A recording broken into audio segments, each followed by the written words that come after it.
செவிவழி கதை கேட்க வந்திருக்கும் அன்பு நேயர்களுக்கு இனிய வணக்கங்கள். எழில் அன்பு ஆடியோ நாவல்ஸ் சேனலுக்கு உங்களை அன்புடன் வரவேற்கும் நான் உங்கள் RJ பிரீத்தி.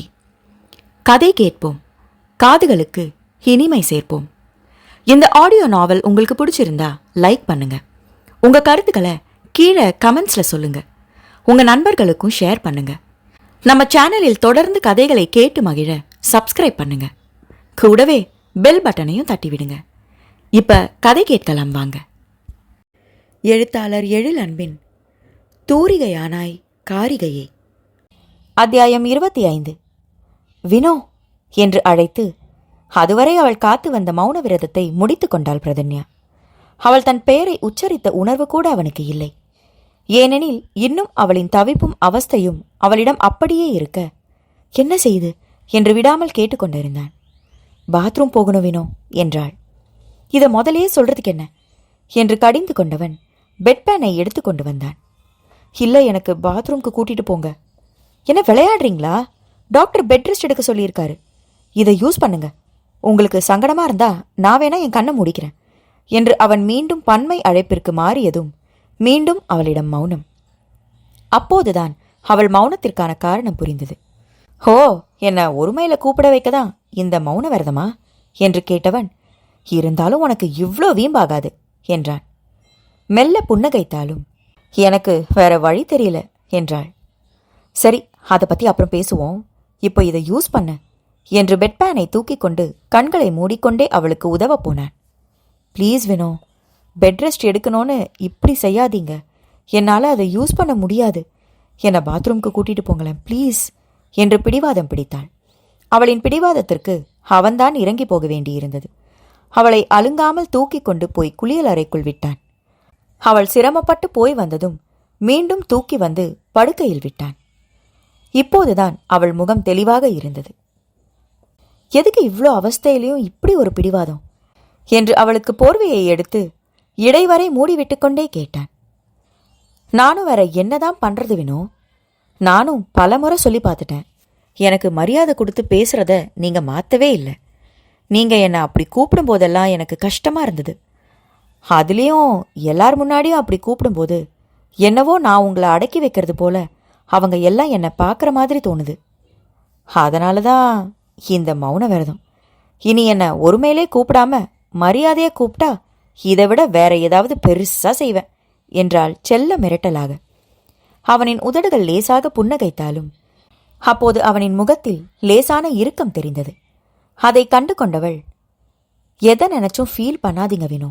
நான் உங்க மனைவின்னு மனசுக்குள்ள உரு போட்டுக்கோங்க. அதுவே என்கிட்ட உரிமையா பழக தூண்டும் என்ற பிரதன்யா அதற்கு மேல் பேசாமல் கண்களை மூடிக்கொண்டாள். அவனை தன்னை ஒருமையில் பேச வைத்துவிட்ட திருப்தி அவளிடம். ஆசுவாசமாக மூச்சு விட்டு கொண்டவள் இதழ்களில் நிலைத்து விட்டது மெல்லிய புன்னகை. அவளின் முகத்தையே பார்த்து கொண்டு அப்படியே அமர்ந்து கொண்டான் வினோதன். அவனின் மனதில் ஏதேதோ எண்ணங்கள், குழப்பங்கள், போராட்டங்கள்.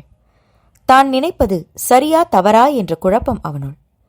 அவன் யோசித்துக்கொண்டே அப்படியே அமர்ந்துவிட, அண்ணா சாப்பாடு ரெடி ஆயிடுச்சு, அன்னிக்கு எடுத்துட்டு வரட்டுமா என்று கேட்டுக்கொண்டு வந்தாள் ரோகிணி. சாப்பிட்றியா தன்யா என்று மனைவியிடம் கேட்டான். கொண்டு வர சொல்லுங்க வினோ. விழிகளை மூடிக்கொண்டே அயர்வுடன் சொன்னாள். அவர்கள் பேசுவதை வியப்பாக பார்த்து கொண்டு நின்றாள் ரோகிணி. அண்ணியை அண்ணன் அழைக்கும் அழைப்பு மாறிவிட்டதில் வந்த வியப்பு. தங்கையின் பார்வையை உணர்ந்தாலும் பொருட்படுத்தாதவன், போய் எடுத்துட்டு வாடா என்று அவளை அனுப்பி வைத்தான். ரோகிணி போய் எடுத்துக்கொண்டு வந்து கொடுத்ததும் தலையணையை உயரமாக வைத்து கழுத்து மட்டும் உயர்ந்திருப்பது போல் வைத்து அவளை படுக்க வைத்து சாதத்தை பிசைந்து மெல்ல ஊட்டிவிட ஆரம்பித்தான். பிரதன்யாவின் முதுகெலும்பில் ஒரு நரம்பில் அடிபட்டிருந்தது. அது அவளுக்கு அளவில்லா வலியை கொடுத்ததால் 2 நாட்களேனும் படுக்கையில் இருக்க மருத்துவர்கள் பரிந்துரைத்திருந்தனர். கொடுத்த மருந்தும் மாத்திரையும் வலியை குறைத்த பிறகு எழுந்து அமரலாம் என்று சொல்லி இருந்தனர்.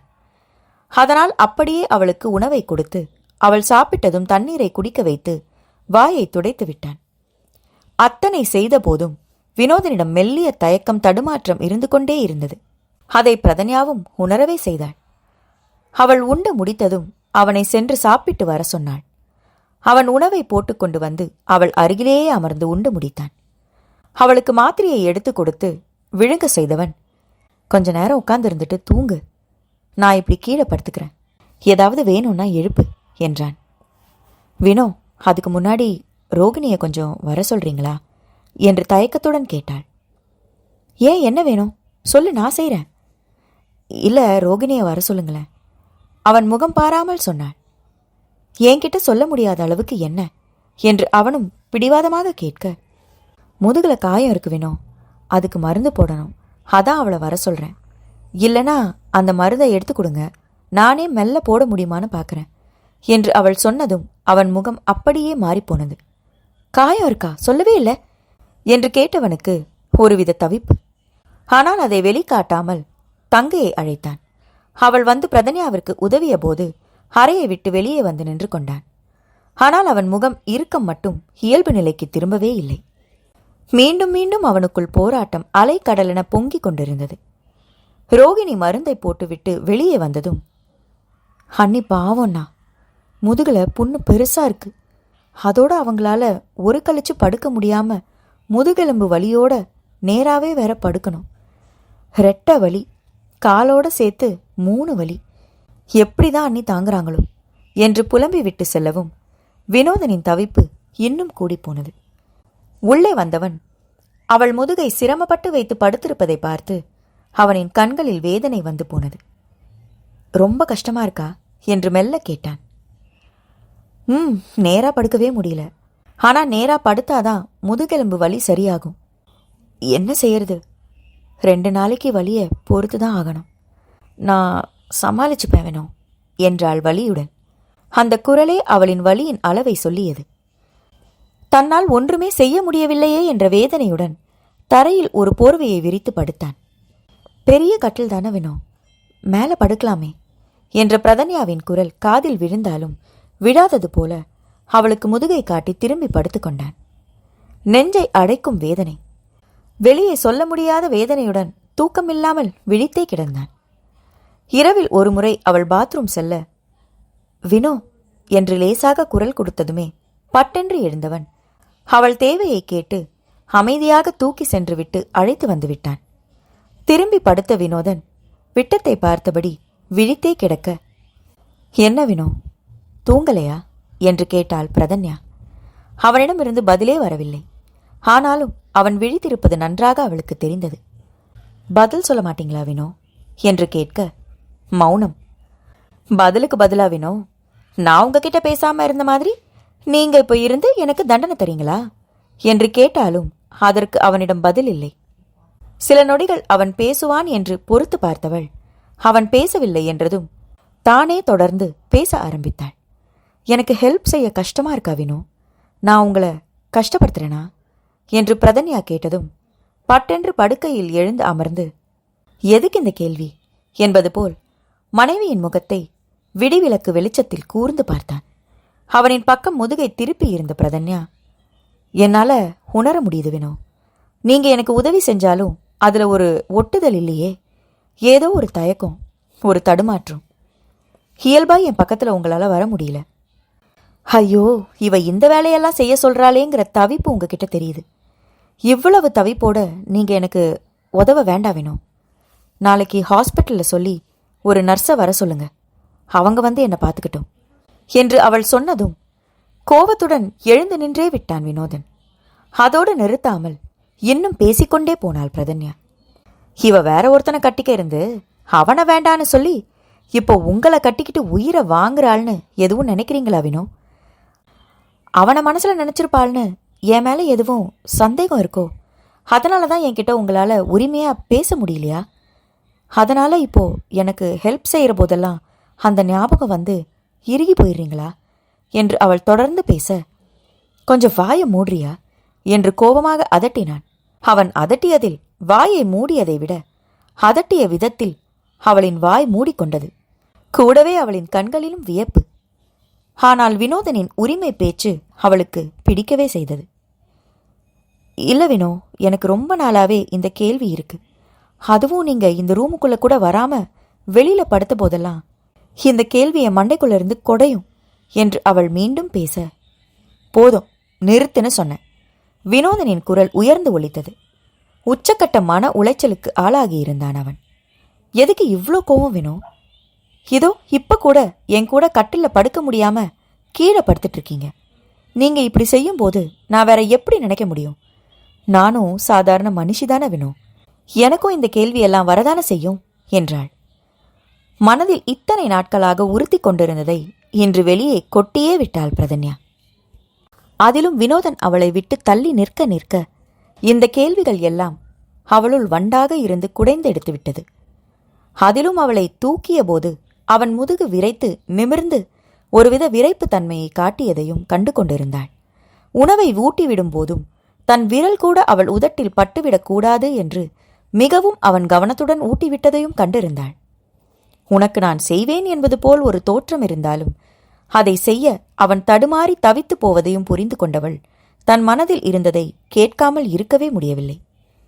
கேட்டியா? கேட்டு முடிச்சிட்டியா? இவ்வளவுதானா? இல்லை இன்னும் இருக்கா என்று கோபத்துடன் கேட்ட வினோதன் அந்த அறையின் விளக்கை போட்டு அவளின் முகம் பார்த்தான். அவளும் சளைக்காமல் அவனின் பார்வையை எதிர்கொண்டாள். என்னோட தயக்கம் தடுமாற்றம் எல்லாம் சரியாதான் கண்டுபிடிச்சிருக்க. ஆனா அதுக்கு காரணமா நீ சொன்னது எதுவுமே என் தயக்கம் தடுமாற்றத்துக்கு காரணம் இல்லை என்றான் அழுத்தமாக. வேற என்ன காரணம் இருக்க முடியும் என்பது போல அவன் முகம் பார்த்தாள் பிரதன்யா. வேற என்ன காரணமா இருக்கும்னு தோணுதோ என்று அவள் கேள்வியை சரியாக படித்தவனின் முகம் வேதனையில் கசங்கியது. உங்க மேல உன் மேல எனக்கு நிறைய மரியாதை உண்டு. அர்ஜுன் போனதும் என்ன நீ தாலி கட்ட சொன்னதும் அவன் போயிட்டான்னு நான் ஒரு ஆளுன்னு என்ன போய் மாப்பிள்ளையா தேர்ந்தெடுத்து உன் வாழ்க்கையே வீணாக்க துணிஞ்சிட்டேன்னு தான் எனக்கு தோணுச்சு. அதை தவிர அர்ஜுனை கல்யாணம் செய்ய இருந்துட்டு இப்போ எப்படி நீ மனசு மாறினேன்னு எனக்கு தோணவே இல்லை. இப்போ வரைக்கும் எனக்கு அந்த எண்ணம் வரலன்னு சொல்றது தான் உண்மை. ஏன் அப்படி தோணலன்னு கேட்டா எனக்கு அதுக்கு பதில் தெரியல. உன் கழுத்துல தாலியை கட்டின பிறகு நீ என்னோட மனைவின்னு என் மனசு சொல்லுது. ஆனா மனைவியா உன்னை நடத்த முடியல. என்னால கணவனாவும் நடந்துக்க முடியல. ஏன்னு காரணம் கேட்டா என்னால என்ன சொல்ல முடியும்? இப்ப கூட எனக்கு தெரியல. அந்த அளவுக்கு எனக்குள்ள நிறைய நிறைய போராட்டங்கள். ஆனா இப்ப நீ என்னோட காரணங்களுக்கு நீ வேற காரணம் கற்பிக்கும் போது நான் என் போராட்டங்களை சொல்லிதான் ஆகணும் இல்லையா என்றான். வினோ! அவனின் வலி நிறைந்த குரலை கேட்க முடியாமல் அழைத்தாள் பிரதன்யா. ப்ளீஸ் தன்யா, நான் பேசி முடிச்சுக்கிறேன் என்றவன் தன் மன போராட்டங்களை கொட்ட ஆரம்பித்தான். எனக்கென்ன இந்த அறைக்கு வெளியில கட்டாந்தரையில படுக்கணும்னு வேண்டுதலா என்ன? இல்லவே இல்லை. ஆனாலும் படுத்தேன். கட்டின மனைவிய மரியாதையா கூப்பிட்டு பேசணும்னு என்னோட ஆசையா என்ன? இல்லவே இல்லை. கட்டின மனைவி பக்கத்திலே இருந்தும் தள்ளி நிக்கணும்னு எனக்கு விருப்பமா? இல்லவே இல்லை. இதோ இன்னைக்கு உனக்கு அடிபட்டதுன்னு உன் பக்கத்துல வந்தேன். ஆனா என்னால உன்னோட கைய உரிமையா பிடிக்க கூட முடியலையே. அப்படி தடுமாறுறதுல எனக்கு சந்தோஷமா என்ன? இல்லவே இல்லை. உனக்கு தேவையான எல்லாத்தையும் நானே செய்ய ஆசைப்படுறேன். ஆனா என்னால செய்ய முடியல. முக்கியமா உனக்கு வலிக்கும்போது நான் பக்கத்திலேயே இருந்து உனக்கு வலி இருக்கிற இடத்துல தடவி கொடுக்க ஆசை வருது. ஆனா என்னால முழு மனசோட செய்ய முடியல. உன்னை எந்த உறுத்தலும் இல்லாம தூக்கி கொண்டு போய் உதவி செய்ய விருப்பம் மலையளவு இருக்கு. ஆனா அதை செயல்படுத்தும் போது இறுகி போயிடுறேன். உன் முதுகுல காயம்னு தெரிஞ்சதுல இருந்து எவ்வளோ காயம், எப்படி காயம்னு பார்க்க என் கண்ணும் நானே மருந்து போட்டு விட என் கையும் துருதுருக்குது. ஆனா அப்படி செய்ய முடியாம என் தங்கைய மருந்து போட விட்டு நான் தள்ளி நிக்கிறேன். இப்படி இருக்க எனக்கு விருப்பமா என்ன? இல்லவே இல்லை. என் விரல் உரச உனக்கு ஊட்டி விடணும். என் கையால உன் வாய் ஈரத்தை தொடச்சி விடணும். உன் பக்கத்துல படுத்து உன் முதுகு வலிக்காம உன்னை என் மேல லேசா சாச்சு படுக்க வச்சு உன் முதுக தடவி கொடுத்து உன்னை தூங்க வைக்க ஆசைப்படுறேன். ஆனா என்னால அதை செய்ய முடியலேன்னு தவிக்க எனக்கு ஆசையா என்ன? இல்லவே இல்லை. வினோதன் மூச்சு விடாமல் தன் மனதில் இருந்ததை எல்லாம் சொல்ல பேச வார்த்தைகள் கிடைக்காமல் அமைதியாகி போனாள் பிரதன்யா. மூச்சு விட்டுக் கொள்வது போல வினோதன் சில நொடிகள் அமைதியாக இருக்க வார்த்தைகளை தேடி பிடித்து கோர்த்த பிரதன்யா, உங்களை இதையெல்லாம் செய்ய வேண்டான்னு நான் தடுக்கவே இல்லையே வினோ. நீங்க உரிமையா செய்ய வேண்டியது தானே என்று கேட்டாள். உரிமை. உரிமை என்று ஒரு மாதிரி குரலில் சொன்னவன் தன் தலையை அழுந்த தடவிக்கொண்டான். அந்த உரிமைதான் இங்க தடுமாற்றமே என்றான் இயலாமையுடன். புரியல என்பது போல விழித்தாள் பிரதன்யா. உன் கழுத்துல தொங்குதே தாலி, அதை கட்டியவன் நான் தான். ஆனா அது என்னோடது இல்லைன்னும் போது உரிமை எப்படி வரும் என்று கேட்டான் வினோதன். இப்படி ஒரு காரணத்தை வினோதன் சொல்வான் என்று எதிர்பார்க்காத பிரதன்யா பேச முடியாமல் வாயடைத்து போனாள். அத்தியாயம் 26. வினோ, என்ன சொல்றீங்க? இது நீங்க கட்டின தாலி, அப்போ உங்களோட தானே என்று கேட்டாள் பிரதன்யா. இல்லை, என்னோடதில்லை. அந்த தாலி என் சொந்த காசில் வாங்கினதில்லை, யாரோ வாங்கினது. அப்புறம் எப்படி அது என்னோடதாகும் என்று கேட்டான் வினோதன். ஒரு பருக்க சோறாக இருந்தாலும் நானே சுயமாக சம்பாதிச்சு சாப்பிடணும்னு நினப்பேன். அப்படி இருக்க என் மனைவிக்கு கட்டின தாலி என்னோட சொந்த காசில் வாங்கினதில்லை அப்படிங்கிறத என்னால் சாதாரணமாக எடுத்துக்கவே முடியல. என் எண்ணம் முட்டாள்தனமாக கூட தெரியலாம், ஆனால் எனக்கு இதுதான் நியாயம். இது என்னோட சுயமரியாதைன்னு கூட வச்சுக்கலாம் என்றான். இதில் சுயமரியாதை எங்கிருந்து வந்தது வினோ? அப்பா, நீங்கள் ஏதேதோ நினச்சி மனசை குழப்பிக்கிறீங்கன்னு நினைக்கிறேன் என்றாள் பிரதன்யா. இல்லை என்பது போல தலையை அசைத்தான். என்கிட்ட குழப்பம் இல்லை, ரொம்பவே தெளிவாக இருக்கேன். ஆரம்பத்தில் நான் உனக்கு இணையே இல்லைன்னு தான் உன்னை விட்டு விலகி இருந்தேன். ஆனால் நாட்களாக நீ என்னோட மனைவின்னு உன் மேலே எனக்கு பிடிப்பு வந்தது. ஆனால் அந்த தாலியை பார்க்கும்போதெல்லாம் அது என் உழைப்பில் வாங்கினதில்லை அப்படிங்கிற உறுத்தல் என்னை விட்டு போகாமல் என்னை ஒரு வழியாக்குனது உண்மை. அது உன் பக்கத்தில் என்னை நெருங்க விடலை. சந்தர்ப்ப சூழ்நிலையால் நம்ம கல்யாணம் நடந்தாலும் நீயே கௌரவம் பார்த்து விலகி நிற்காம என் பக்கம் நெருங்கி வர நினைக்கும்போது சராசரி மனுஷன்னா தடுமாறதானே செய்வேன். என் மனசுலேயும் தடுமாற்றம் வந்தும் என்னால் உன்னை நெருங்க முடியல. அதுக்கு காரணம் தாலின்னு மட்டும் சொல்ல முடியாது. இதோ இப்போ கூட உன் பக்கத்தில் படுக்க எனக்கு ஆசை இருக்குது. ஆனால் இதோ இந்த கட்டில் என்று அவள் படுத்திருந்த கட்டிலை சுட்டி காட்டியவன், இது உன்னோட அப்பா வாங்கி கொடுத்த கட்டில். அதில் படுக்க எனக்கு ஆசை வரல. அப்படியே படுத்தாலும் முள்ளு மேலே படுக்கிற மாதிரி இருக்குமோன்னு மனசெல்லாம் உறுத்தலாக இருக்கு என்றான். இது அநியாயம் வேணும். என்னோட அப்பா நமக்காக வாங்கி கொடுத்த சீர் இது. நீங்கள் இப்படி பேசுறது சரியில்லை. அப்போ எங்கள் அப்பா எனக்கு கொடுத்தது தப்புன்னு சொல்கிறீங்களா என்று கேட்டாள். தப்பு இல்லைதான். பொண்ணுக்கு தகப்பன் கொடுக்கறத குறை சொல்லவும் என்னால் முடியாது. ஆனால் அது எனக்கும் சொந்தம்னு வரும்போது என் மனசில் என்ன ஓடுதுன்னு சொல்கிறதுல தப்பில்லைன்னு நினைக்கிறேன் என்றவன், ஒரு உண்மையை சொல்ல, உன்னோட அப்பா என்னை முழு மனசாக மாப்பிள்ளையாக ஏற்றுக்கிட்டு தான் இந்த கல்யாண சீரெல்லாம் செஞ்சாரா என்று கேட்டான். என்ன வேணும் இப்படி கேட்குறீங்க? நம்ம கல்யாணம் நடந்த சூழ்நிலை தெரியும் தானே? அப்பவும் அப்பா சம்மதம்னு சொன்ன பிறகு தானே நம்ம கல்யாணம் நடந்தது என்று கேட்டாள். நம்ம கல்யாணத்துக்கு சம்மதம் சொன்னார், ஆனால் என்னை மாப்பிள்ளையாக ஏற்றுக்கலை இப்போ வர என்று வினோதன் உறுதியாக சொன்னான். இல்லை வினோ, நீங்கள் தப்பாக புரிஞ்சுக்கிட்டு இருக்கீங்க. அப்பா உங்களை மாப்பிள்ளையாக தான் நினைக்கிறாரு என்றாள். இல்லை, என்னால் புரிஞ்சுக்க முடியும். உனக்காக தான் என்னை பொறுத்து போகிறாரு. அவரை பொறுத்த வரைக்கும் இன்னும் நான் அவர் வீட்டு டிரைவர் வினோதான் என்றான் அழுத்தமாக. அதிலும் வினோ என்பதில் கொடுத்த அழுத்தம் அவன் சொல்வதை உள்வாங்கி கிரகித்தாள் பிரதன்யா. சில நொடிகள் யோசனை அவளிடம். அதிலேயே அவளுக்கு அவன் சொல்ல வருவது பிடிபட்டு போனது. ரவிச்சந்திரன் இன்னும் வினோதனை மாப்பிள்ளை என்று அழைக்கவே இல்லை. முன்போல வினோ என்றுதான் அழைத்து பேசினார். அதில் இவர் என் மாப்பிள்ளை என்ற உரிமை எந்த இடத்திலும் இல்லவே இல்லை என்பதை புரிந்து கொண்டாள். தான் புரிந்து கொண்ட பதிலை தன் அமைதியின் மூலம் கணவனுக்கு எடுத்துரைத்தாள் பிரதன்யா. அவனின் உணர்வுகள் அவளுக்கு புரிந்தது. தன் சுயம் தொலைக்க விரும்பாத ஒரு ஆண்மகனின் நுண்ணிய உணர்வுகள் அது. பேசி முடித்துவிட்டு வினோதன் தளர்ந்து பிளாஸ்டிக் நாற்காலியில் அமர்ந்தான். அப்போதும் அவன் கட்டிலில் அமர நினைக்கவில்லை என்பதை குறித்து கொண்டாள் பிரதன்யா. அவன் உணர்வுகளுக்கு மதிப்பு கொடுத்து அமைதியாக இருந்தாள்.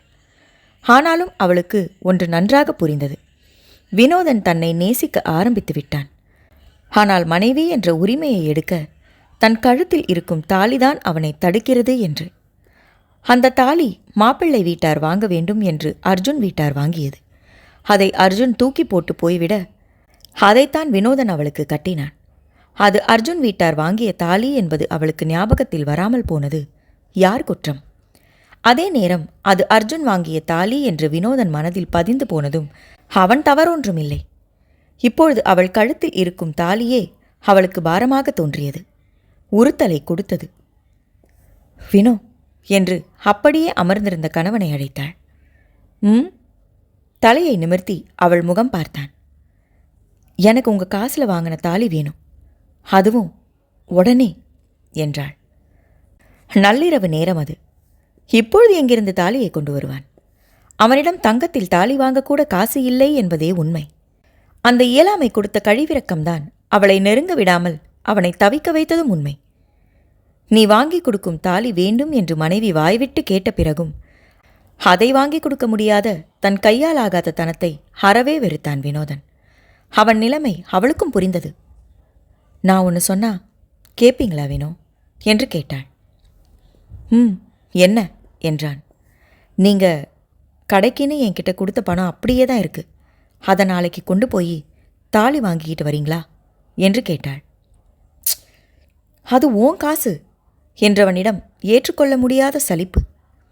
இல்லை வினோ, உங்கள் உழைப்பில் வந்த காசு அது. இருந்தாலும் அதை உனக்கு கொடுத்துட்டேனா, அதை எப்படி திரும்பி வாங்க முடியும்? எதிர்கேள்வி அவனிடம். உங்களுக்கு என்ன, கடைக்கு நான் கொடுத்த காசை திருப்பி தரணும், அவ்வளோதானே. நீங்கள் கொடுங்க, நான் வாங்கிக்கிறேன். ஆனால் அதுக்கு முன்னாடி நான் உங்கள் மனைவியாக உணரணும். அதுக்கு எனக்கு நீங்கள் வாங்கின தாலி வேணும், அதுவும் உடனே. என்னால் இந்த வலியை தனியாக தாங்க முடியல வினோ.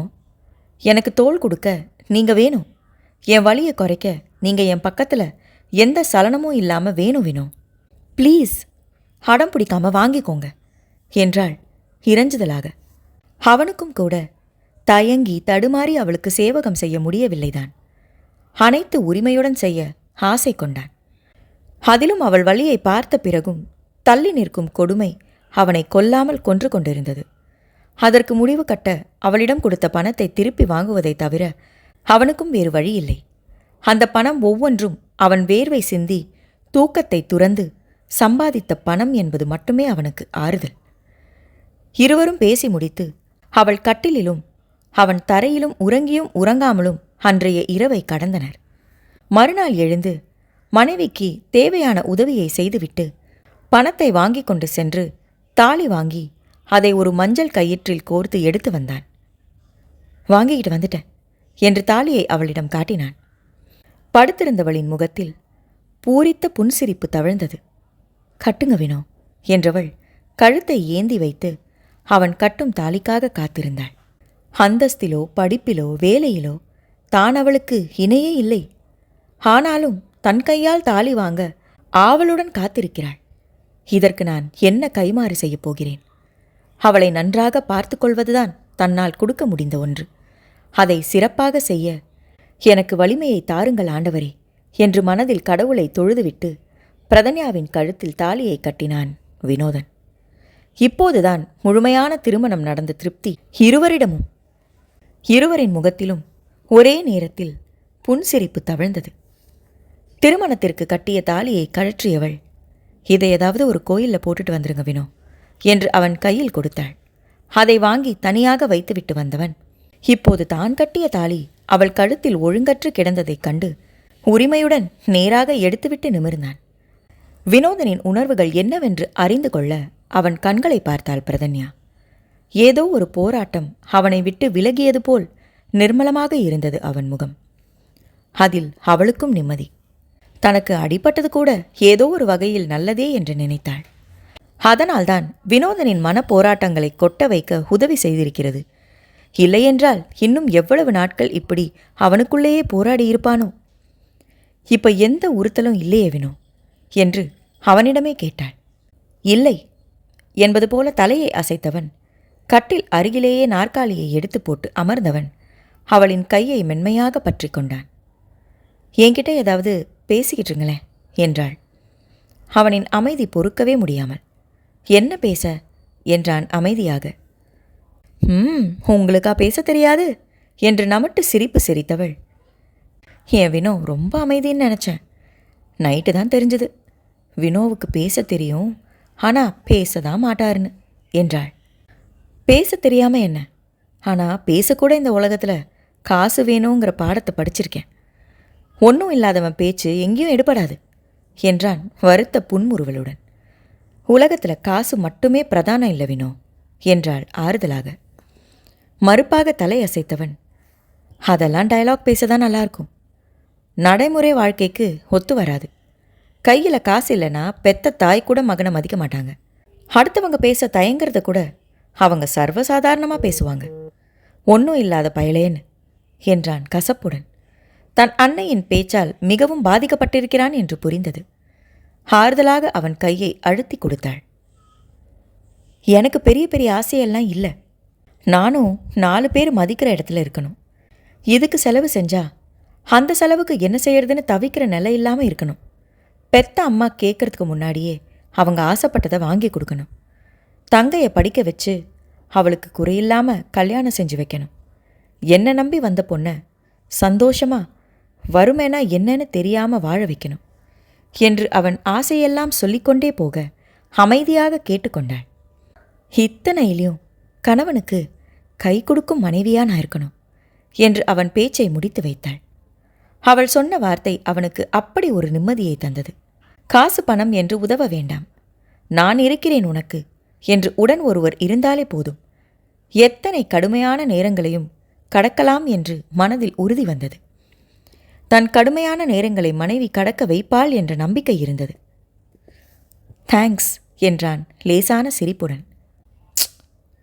வினோ, நன்றிலாம் வேண்டாம் என்று கண்டிப்புடன் அதட்டினாள். சரிதான் என்று தலையை உருட்டினான். அது சரி, நானும் கல்யாணத்துக்கு முன்னாடி போலவே இப்போவும் வினோன்னு தான் கூப்பிடுறேன். அதில் உங்களுக்கு எதுவும் கோபம் வரலையே என்று கிண்டலுடனே தான் கேட்டாள். அவள் கன்னத்தில் லேசாக தட்டியவன், வினோ, இந்த 2 எழுத்து வார்த்தையை நீ சொல்லும் விதோன்னு ஒன்று இருக்கே. கல்யாணத்துக்கு முன்னாடி உங்கள் வீட்டில் நான் வேலை பார்த்த போது கூட வேலைக்காரன் தானேன்னு இலக்காரமாக பேச மாட்டேன். என்கிட்ட பேசும்போது ஒரு தோழமை தெரியும். கல்யாணத்துக்கு பிறகு என்னுடையவன் என்ற உரிமை தெரியும். இந்த வித்தியாசங்களை கூடவா கண்டுபிடிக்க எனக்கு தெரியாது? நான் என்ன அவ்வளவு முட்டாளா என்றான். பிரில்லியன்ட் வினோ என்று பாராட்டினாள். ஓகே ஓகே, ரொம்ப நேரமாச்சு, நான் போய் அம்மா சமைச்சிட்டாங்களான்னு பார்த்து சாப்பாடை எடுத்துக்கிட்டு வரேன் என்று கீழே சென்றான். கீழே சாந்தி நடுக்கூடத்தில் பாயை விரித்து படுத்திருந்தாள். என்ன இந்த நேரம் படுத்திருக்கிறாங்க என்ற கேள்வியுடன் அருகில் சென்று பார்த்து அவர் தூங்குவது தெரிய அவரை தொந்தரவு செய்யாமல் சமையல் அறையில் உணவு இருக்கிறதா என்று பார்த்தான். காலையில் செய்த உணவு மீதம் இருந்தது. அதுவும் ஆறிப்போயிருக்க இதை எப்படி மனைவிக்கு கொடுப்பது என்று முழித்தான். பிரதன்யா சமைக்க ஆரம்பித்த பிறகு 3 நேரம் சாதம் இல்லாமல் பார்த்து கொண்டாள். ஆனால் இப்பொழுது மீண்டும் சாந்தி பழையபடி சாதம் மட்டும் செய்து வைக்க ஆரம்பிக்க வினோதனுக்கு என்ன செய்வதென்றே தெரியவில்லை. வீட்டில் என்ன இருக்கிறதோ அதை பிரதன்யா எந்த குறையும் இல்லாமல் சாப்பிட்டுக் கொள்வாள்தான். ஆனால் அதை அவள் உண்ணப்படும் கஷ்டத்தை அவன் உணர்ந்திருக்கிறான். அதனால்தான் அவள் உணவை மாற்றிய போது அவளுக்கு பிடித்த மாதிரி செய்து நன்றாக சாப்பிட்டு கொள்ளட்டும் என்று செலவு கணக்கு எல்லாம் பார்த்ததில்லை. இன்று காலையிலும் இதே சாதம் குழம்புதான் உண்டிருந்தாள். இப்போதும் அதேதான். இரவும் அதே குழம்புதான் அன்னை தூக்கி வைப்பார் என்று தெரியும். பிரதன்யா உடம்பு சரியில்லாமல் படுத்திருக்க அவளுக்கு சத்தான எதையும் கொடுக்காமல் இப்படி கொடுப்பதா என்று வெகுவாக வருத்தப்பட்டு போனான். என்னடா இங்க வந்து என்ன உருட்டிக்கிட்டு இருக்க என்று எழுந்து வந்த சாந்தி கேட்க, என்னம்மா இது, இப்போ சூடா ஒரு ரசமாவது வச்சிருக்க கூடாதா? இந்த ஆறி போனதை எப்படி சாப்பிட்றது என்றான். ஏன், இதுக்கு முன்னாடி நீ சாப்பிட்டதே இல்லையா என்ன? இப்போ மட்டும் என்ன வாய்க்கு ருசியாக கேட்குது என்று நொடிந்து கொண்டார். நான் சாப்பிட்டுப்பேம்மா, ஆனால் தன்யாவுக்கு இதெல்லாம் பழக்கம் இல்லை. அதுவும் உடம்பு சரியில்லாமல் இருக்கா. 2 காய்கறியாவது போட்டு கூட்டு பொரியல்னு செஞ்சிருக்கலாமேம்மா என்று கேட்டான். சரிதான், ஓம் பொண்டாட்டி ஊர் பயலுக்கிட்ட அடி வாங்கி வந்து படுத்து கிடப்பா. நான் அவளுக்கு சோறாக்கி போடணுமா? என்னால் அதெல்லாம் முடியாது. நான் செஞ்சு வைக்கிறத திங்க சொல்லு. வீட்டுக்கு ஒழுங்காக காசு கொடுக்கறதில்ல. இதில் பேச வந்துட்டான் பெரிய இவ மாதிரி என்று அன்னை பேச பேச வினோதனின் முகம் சிவந்து போனது. என்னம்மா இப்படி பேசுகிறீங்க? நான் வீட்டுக்கு செலவுக்கு பணம் கொடுக்கறதே இல்லையா என்று கேட்டான். நீ கொடுக்கறதெல்லாம் காசுன்னு வெளியில் சொல்லிடாத, காரி துப்புவாங்க என்றார் இளக்காரமாக. இப்போ நீங்கள் தாம்மா என் மேலே காரி துப்புறீங்க. நான் கொடுக்குற காசு வீட்டு செலவுக்கு சரியாக போயிடும். ஆனால் நீங்கள் அதை வீட்டு செலவுக்கு மட்டுமா வச்சுருக்கீங்க? அதையும் விட இப்பெல்லாம் தன்யா தானே வீட்டு செலவை பார்த்துக்கிறா. அதனால் உங்ககிட்ட கொடுக்குற பணத்தை அப்படியே தான் நீங்கள் வச்சுருக்கீங்க. எனக்கு எதுவும் தெரியாதுன்னு நினைக்கிறீங்களா என்றான் கோபமாக. ஆமாண்டா, அப்படிதான். ஏன் உன் பொண்டாட்டி இந்த வீட்டுக்கு செலவு செய்ய மாட்டாளா? நீ கொடுக்குற காசை வச்சு எனக்குன்னு நான் என்ன தனியாக வீடாக கட்டிக்கிட்டேன்? பெருசாக பேச வந்துட்டான். அவன் பெற்றவங்களை உள்ளங்கையில் வச்சு தாங்குறானுங்க. ஆனால் இவன் வீட்டு செலவுக்கே கணக்கு கேட்குறான். அப்பனை மாதிரியே வெறும் பயலாக வாழ்ந்துட்டு என்னவோ லட்ச லட்சமாக கொண்டு வந்து கொட்டுறது போல் பேசுகிறான். புருஷனாவது எனக்கு சொந்த வீட்டை விட்டுட்டு போனாருடா. ஆனால் நீ இந்த வாடகை வீட்டில் கொண்டு வந்து என்னை வச்சிருக்க.